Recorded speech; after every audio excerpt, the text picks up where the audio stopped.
Rectangles and ellipses are special forms of polygons in AutoCAD.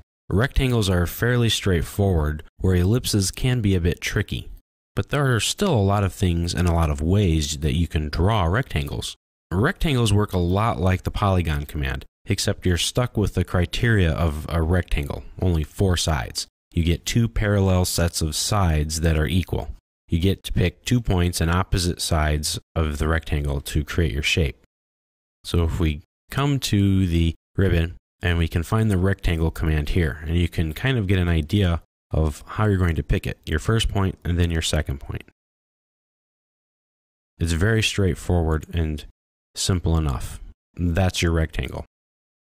And then once you select it, it's just a regular polyline that happens to be closed.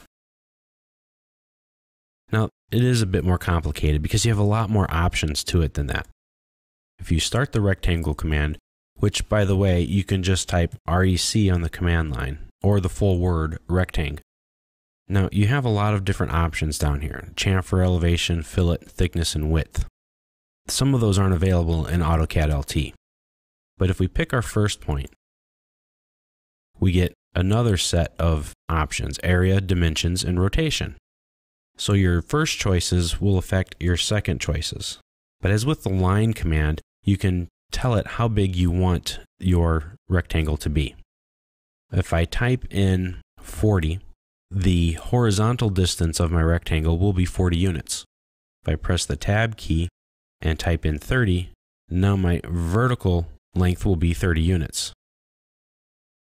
And there you go. And then of course you can always grip edit when you're done.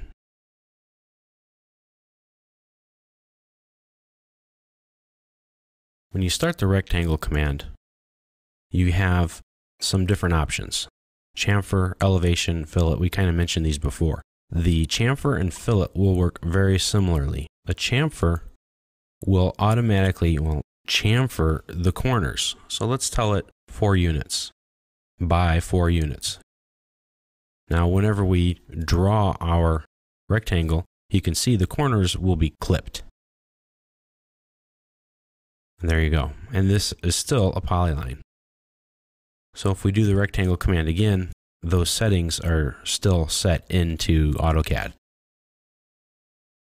Now to turn those off, we'll have to define a chamfer of 0 units. Or you can even make them to be different. I can tell it 2 units and then 8 units. And you'll get a long clipped chamfer. As you can see, doesn't do it the same way. It starts and then kind of goes around. Now the fillet command works the same way, only it puts a round corner.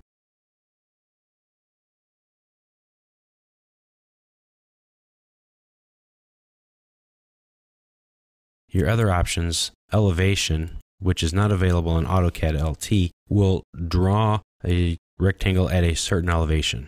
So let's say 40. Now it doesn't look any different, but when I go to rotate my view, you can see it's up higher. Now you can't do this in AutoCAD LT. This is only a feature in regular AutoCAD. But that's one thing you can do. Another option is in the thickness. Give it a thickness of 5.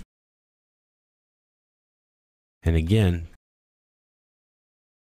as you can see, this is just a 3D shape. It's 5 units tall or thick.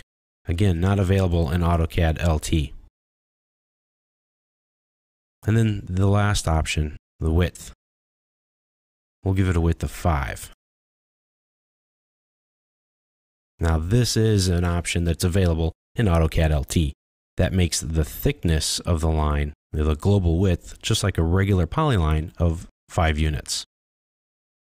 Now it's also still set to be thick and at an elevation of 50. Whenever you make one of those changes to the settings of the rectangle command, you have to make sure to set them back until, of course, you close AutoCAD or the file and then reopen it. Then it will be reset to the default settings. Now, we saw some other options. Once you start drawing, you have area, dimensions, and rotation. Now, rotation will allow you to draw your rectangle rotated. So you pick your angle by picking a point or typing in the angle you want, and then you draw it in the regular way. And again, you're going to stay that way unless you reset your rotation back to 0 and continue drawing. Now the rectangle command again with the area, which is kind of interesting. You'd say that you want to have a shape for a swimming pool that is 1,000 units, square units. Press enter. Now, do you want the length or the width? The length will determine the horizontal side, and the width will be the vertical. So let's say length, and let's say we want it to be 200 units in length. It will automatically draw it so that it fits the shape. Let's try that again, but with something that works a little better. We'll go area, and then we'll go 1,000 units. We'll go length again. This time we'll say 20. And there you go. Now you have a rectangle with thickness that has a square footage or square units of 1,000 units.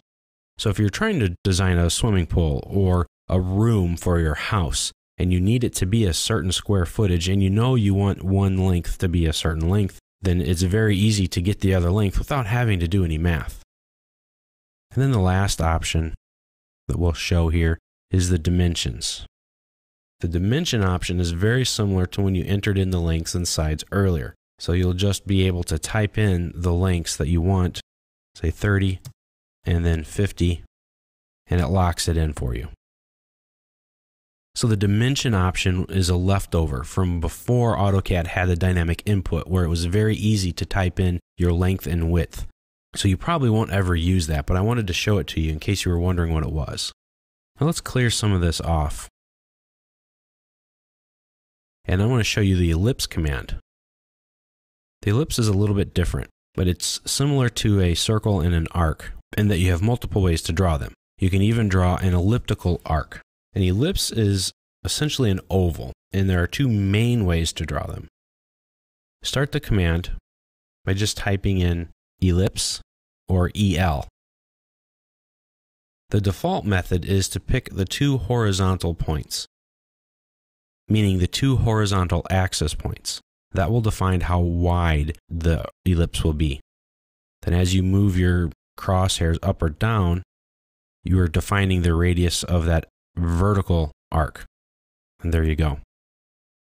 Now you can edit it with grips again, changing it, moving it, just like any other object. So let's try that again.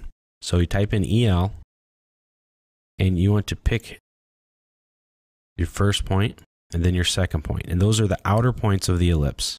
And as you can see, you can draw it at several different angles. This one's kind of rotated.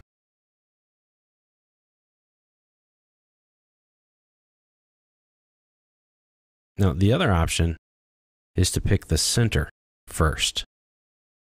And then you pick the end, and then you pick the other end. So you can go from side to side or from center to side. That's pretty straightforward. And you can pick the differences here, a center or an arc. The arc, you'll pick 1, 2 points, and then your third point, and then you pick where you want it to start, and then where you want it to finish. And there it is. So let's do that one again.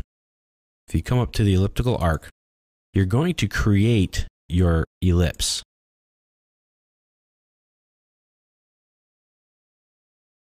And then you pick where it starts and then where it stops. The elliptical arc works just like the arc command in that it's drawn in a counterclockwise manner. And there you go. So that's the rectangle and that's the ellipse. The rectangle is very simple, but it has a lot of options. The ellipse is a bit tricky because you have to define your axes points or the center point, but it has fewer options available to it.